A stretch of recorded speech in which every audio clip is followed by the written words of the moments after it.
Hello. Hello. And today, I'm just going to play a bit of Civ 5 and a few other games, while I talk a little bit about Consider sending your warrior out to explore new territory. I hope for in Civ 7. The city's... Now, yeah, right, kind of. I have some information. I'm not playing optimally because, I'll be honest, I've never been able to optimize. But point is, I have a few things. You know, I mean, there's a reason I'm not playing Civ 6. Partly because, well, if I'm honest, I have some things that made me feel like it was a good game, just... Excuse me. I didn't really want to play more of it after the victory, after I completed all the victories. Well, I'll just put it to one side now. And one of those is about human civilization. And the way the game and the way Civilization kind of handles, well, the very concept of civilization, nation, and what have you. And, well, I'm going to phrase this nicely here, but human civilization, as it were, in nations and nations, I have some information that may national be of use. beliefs, identities and stuff, is a little bit perhaps more complex. In like historiographical terms, historians ask the question of whether nations are innate or primordial, acquired through learning, or experiential.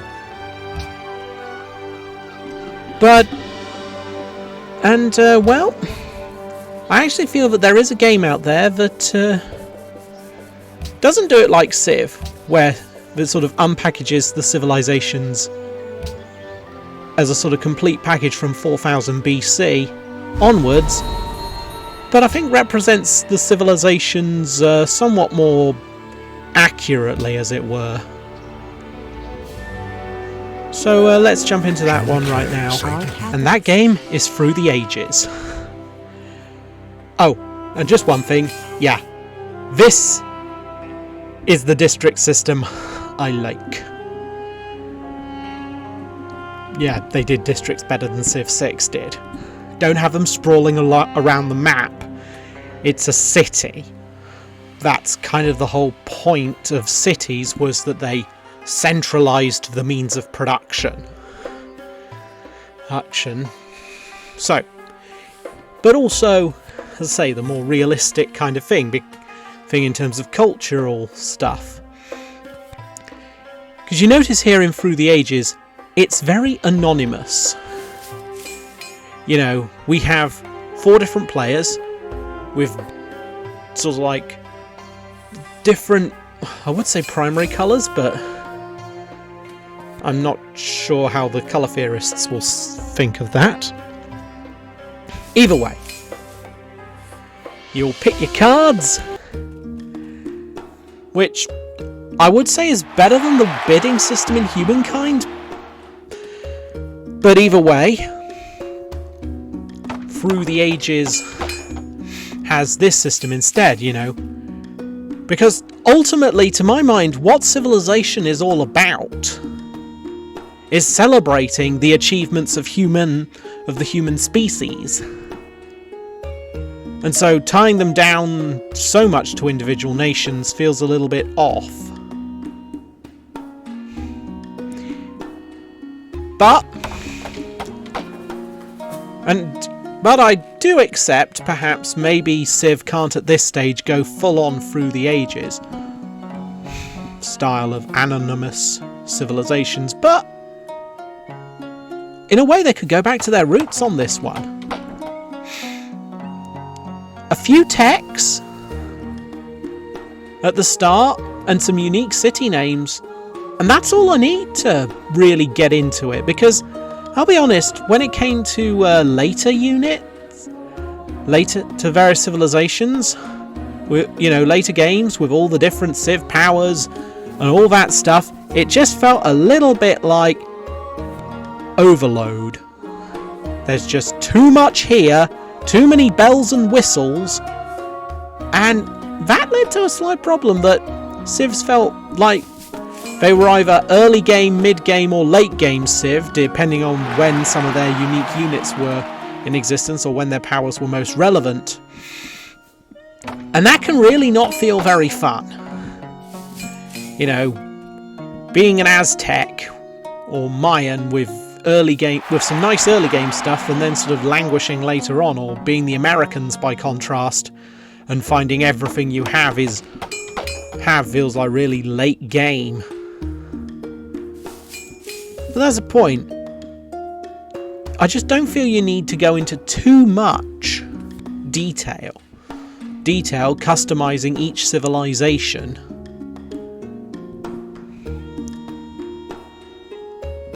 Just, you know, have a bit of flavour perhaps, but largely have them play virtually the same or similar, because, I mean, to be honest, a lot of cultures are a lot less different than we might first imagine.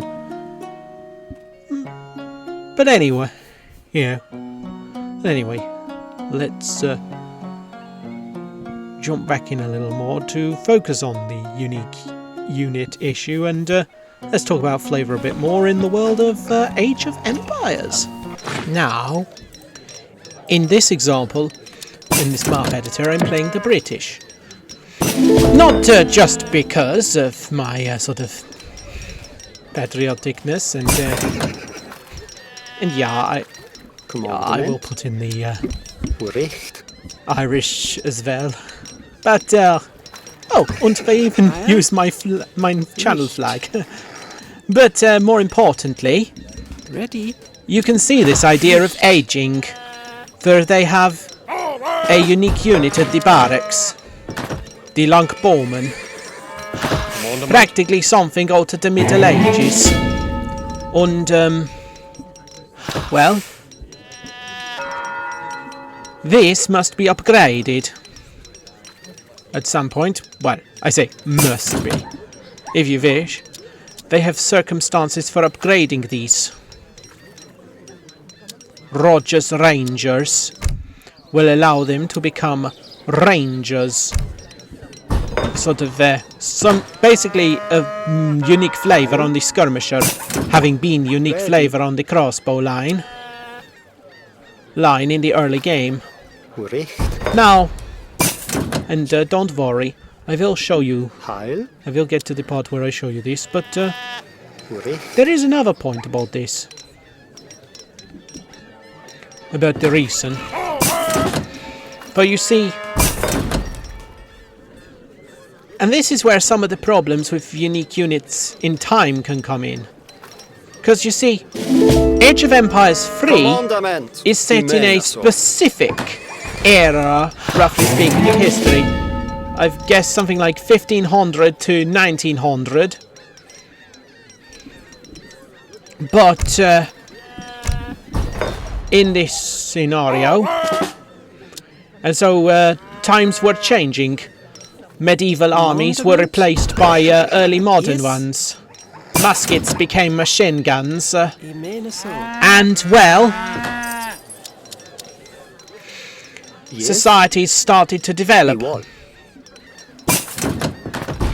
in more industrial ways.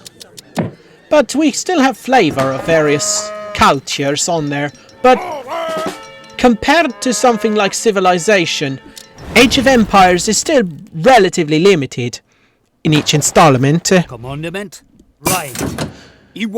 After all, 400 years is a lot less than the 6,000 you can often get from a game of Civ.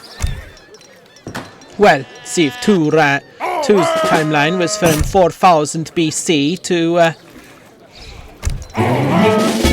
2020 AD.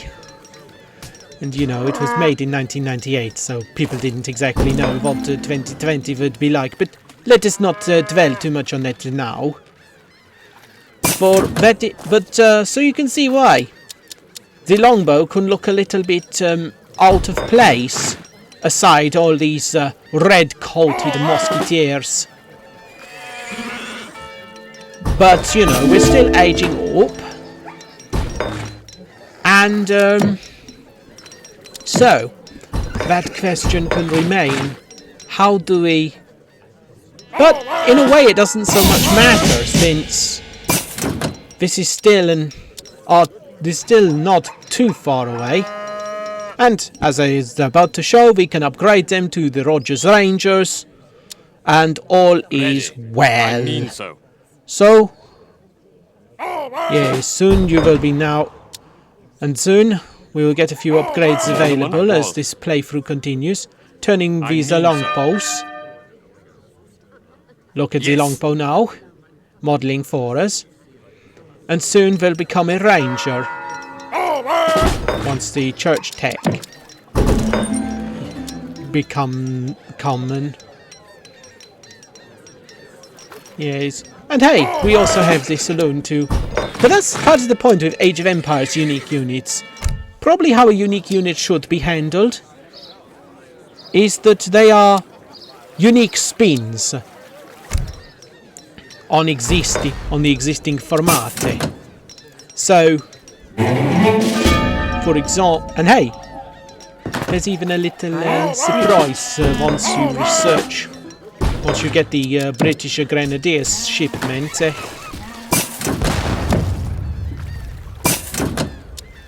Which we'll hear a little later, but hopefully soon. My past self, yes, just checking.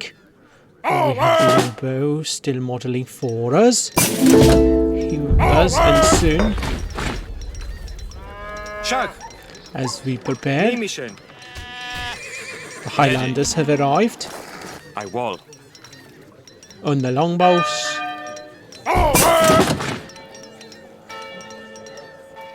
They are now Yes. I mean so. Rogers Ranger. They are now wall. Rangers. I mean so. Which allows them to adapt. And, you know, perhaps, I don't know, I mean, it would be a bit difficult for Civilization to do the same, you know, bringing 6 millennia of units. Yes. Ah, and a little tune when you have that shipment. Plus, well, Ready. I would continue, but I think we need to look at the next example Commandment. I wall. to really explain it. Nouvelle! Ja. Snickare. And Hallå. so here we are, with a different civilization. Jag är på The väg. Swedes. Snickare. Hallå? I know, Snickare. part British, part Swedish. So, Hallå. I guess Ja. probably only don't Ska speak ske. Swedish, but still. But Ja. and I know Ireland isn't Ska a ske. playable faction in the game, but it doesn't matter. Point is, Snickare. Sweden, Ja. Jag är på väg. Svea has a few abilities, and this is one I'm using called the Torp. Like the regular house, Snickare. except the Torp has the ability to harvest the resources near it. And so, Nouvelle! I just go round the map. Hallå. I mean, this is a map editor, so regular Snickare. play, you probably want to play it safer. Or you might. But your Torp can go gathering your berries, mining. You know, just sticking a Torp next to a mine to accumulate the resources.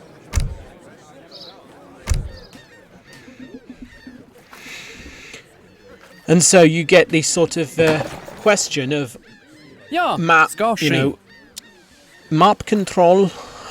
Sorry, my English sometimes fails me, so I might be Snickare. right in that, Hallå. but I might be using the term wrongly. Snickare. Point is, if you are playing with Sweden,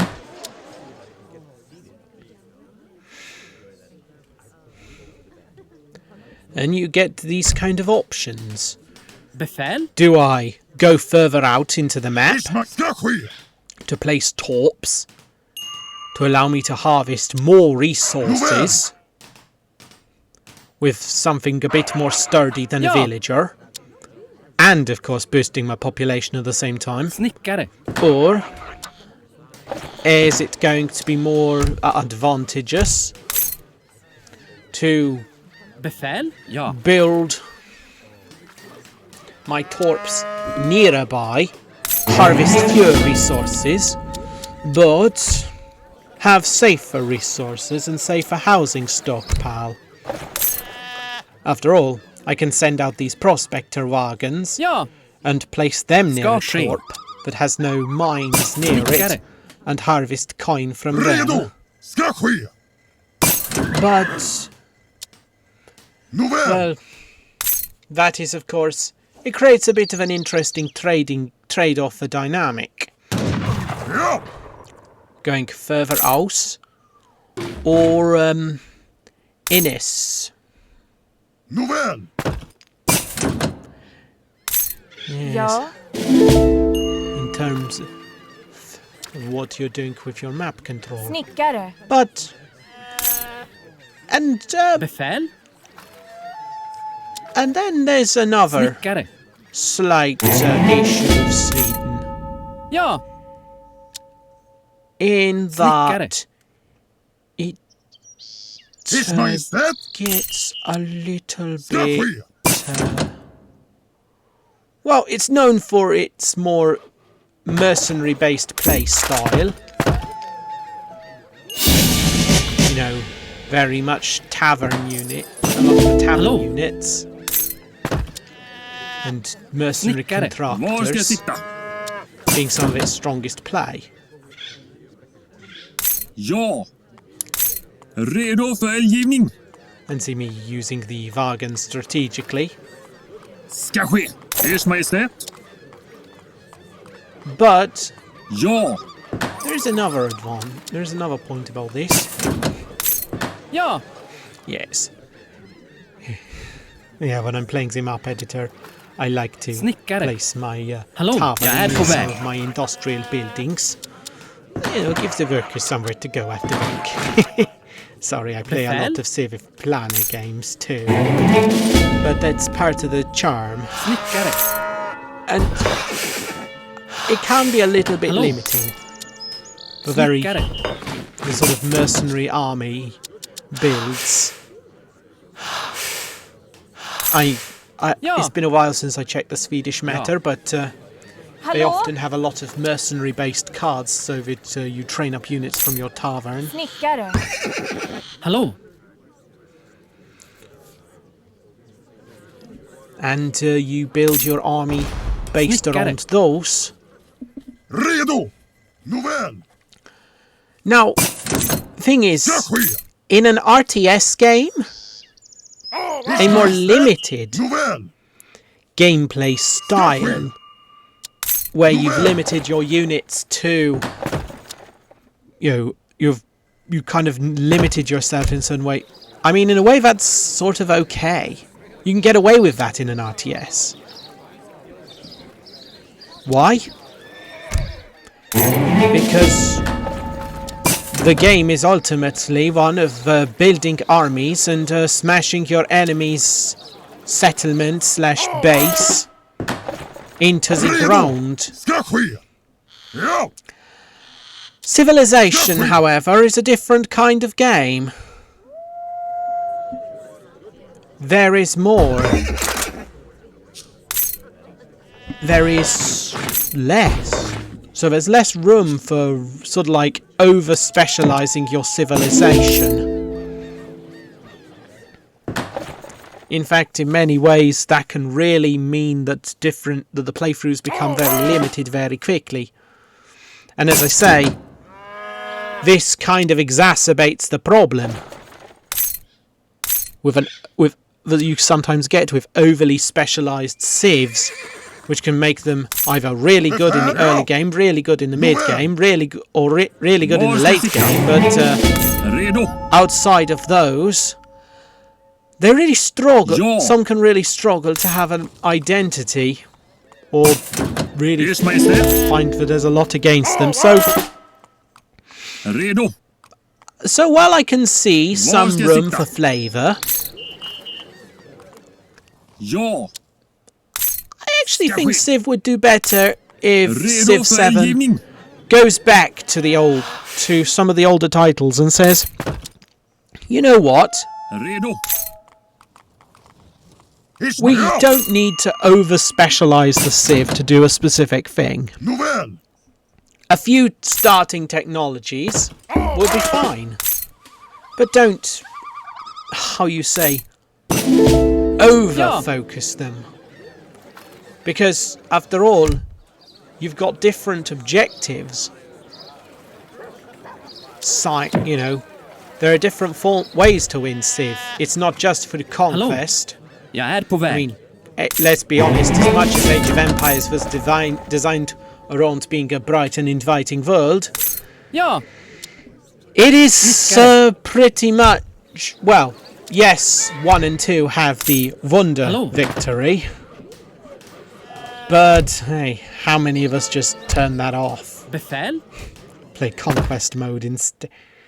But apart from Wonder and Trade Monopoly in Age of Empires 3, which in a lot of ways revolve around Conquest because it's real time, you build a Wonder, you've got to defend it from enemies for a certain amount of time.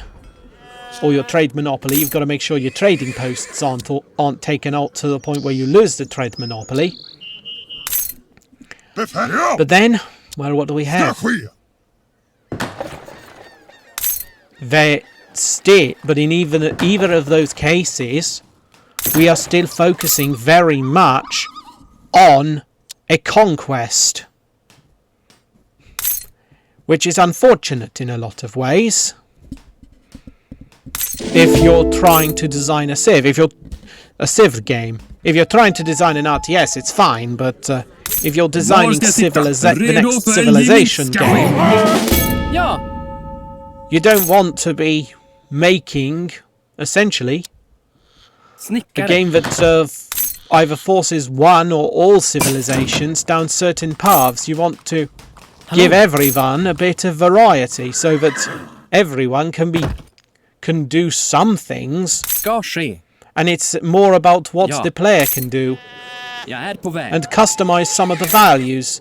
So yes, and I know I rag on humankind quite a lot. Snickare. And I do think it did some nice things. I mean, I rag on it partly because I was disappointed at how it turned out to be so incredibly dull, and it just felt like seen one turn, seen them all.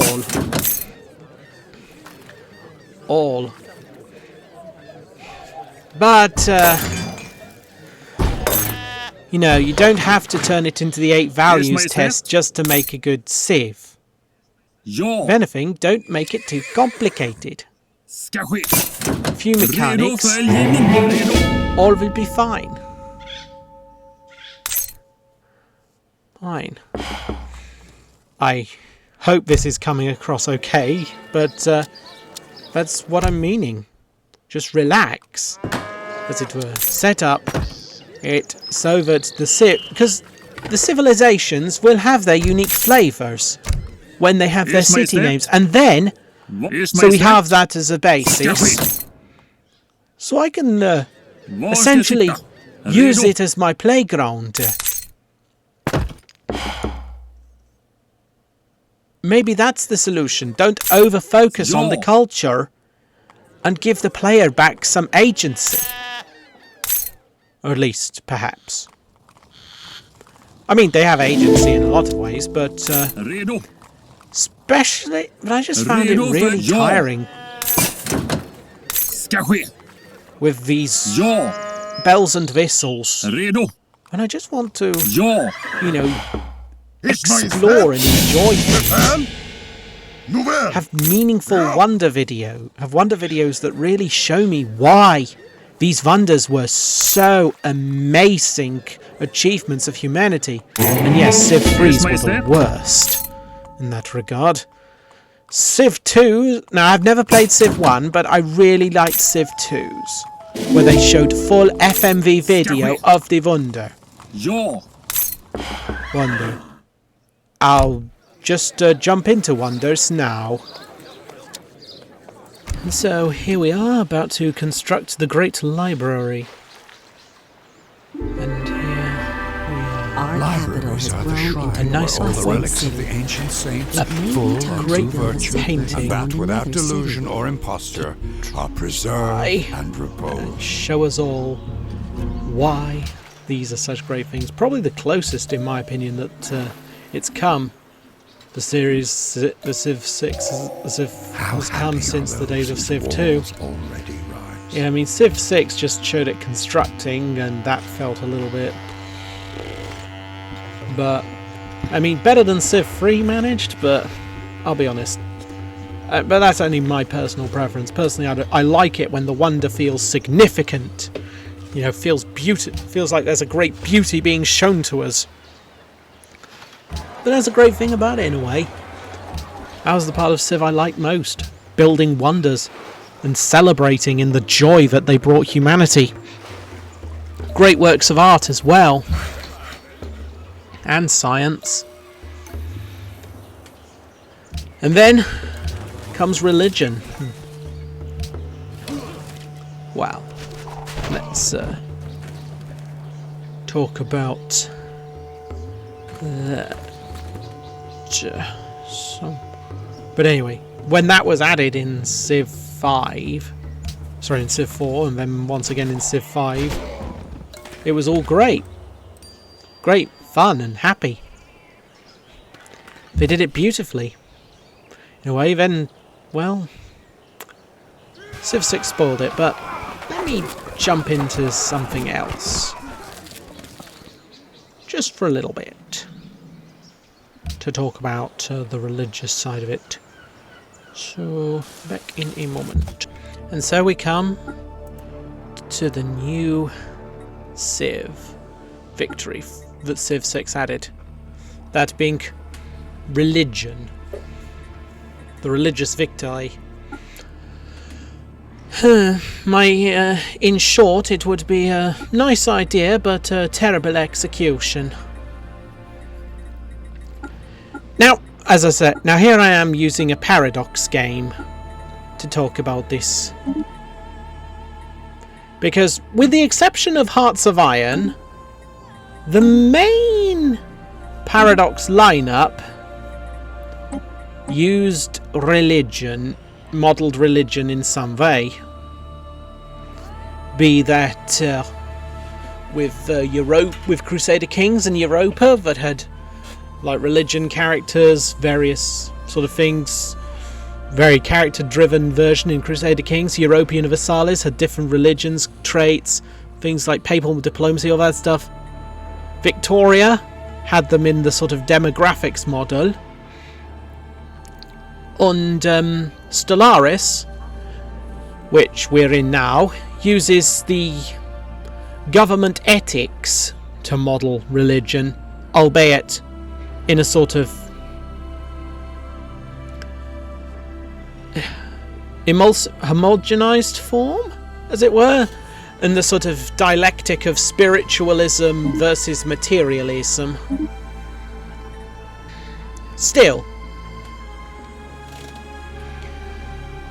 the point being, what I really didn't like about the way religion in Civ 6 was it was less about, you know, the edifying effect and bonuses it can bring a civilization, especially if there is tolerance of a wide variety of religions. I mean, having the free religion civic in Civ 4 granted you extra science and happiness. I mean, for every religion in your cities, if I remember rightly.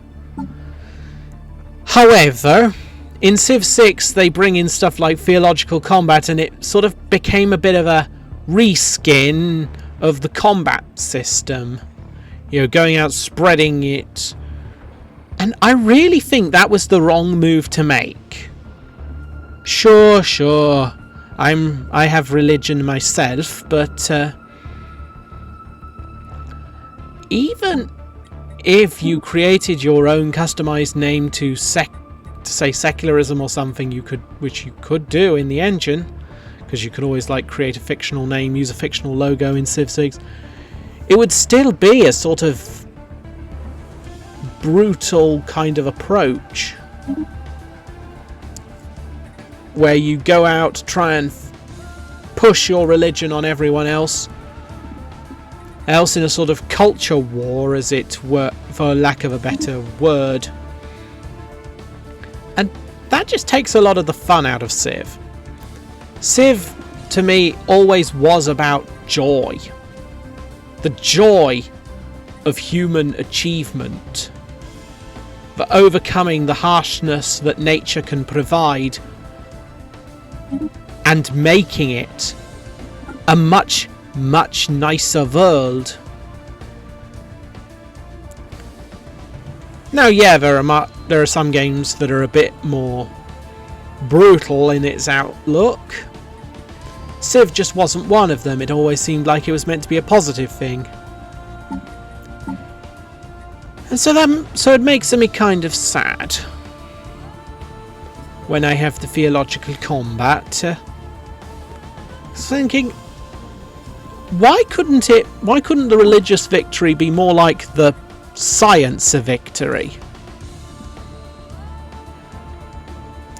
You know, where people are happy, as it were, where you're building towards a sort of true enlightenment, and you could win that way. Almost like a synthesis of the culture and science victories. You know, science victory, we escape the cradle of Earth, and the culture victory, we sort of find a sort of sense of human understanding, but perhaps the religious victory could be more about this meaning. This channel is now under military more control. about people. Obey all instructions transmitted here and report any insurgent activity to the nearest occupation officer. Have a nice... Cry havoc and let slip the dogs of war. This channel is now under military control. Obey all instructions transmitted here and report any insurgent activity to the nearest occupation officer. Have a nice day. Which, and yeah, I didn't want... and having religion feel like that in the game just makes it feel more sad. It's like, well, we don't want a world like that. We want a more positive kind of thing. Why can't Civ be a more positive... You know, Civ was always meant to be a positive experience. Always felt like it was meant to be positive, so... why couldn't it be more of a sort of upbeat sort of religion victory, where we raise humanity up and have sort of found that sort of special happiness, that greater connection to the universe, almost like the human ascension victory in the Final Frontier mod for Civilization IV Beyond the Sword. But anyway, I hope you all... So anyway, I'll just jump back to Civ to finish things up. So basically, what I'm more thinking is a bit of a summary, as it were. So, in other words, when it comes to Civ, don't really do the district system again. It really didn't work very well. Just made everything more cumbersome. Perhaps focus the, you know, unique civilizations that you can play, make them more about flavour. Don't railroad them down, you know. You don't want it to be all spice or all pottage, which is how humankind often felt. What is drama but life with the dull bits cut out? As I say, make it overall more about the human civilization that's ultimately being created. Focus in on the joy that you bring people, the joy of human achievement, and the wonder that humanity has made of this world And also, when it comes to the religion thing, why not make it less about competition between them and more about finding a sort of greater sense of purpose, a greater sense of the happiness, divine, that link to the universe. As I say, you could model it more on the science victory or the culture victory than, say, the conquest victory. But those are my thoughts and hopes on how Civ 7 can turn out. Thank you for listening to this video. I know it's a bit long, but thank you for listening and hope you enjoy it. And it was lovely having you here.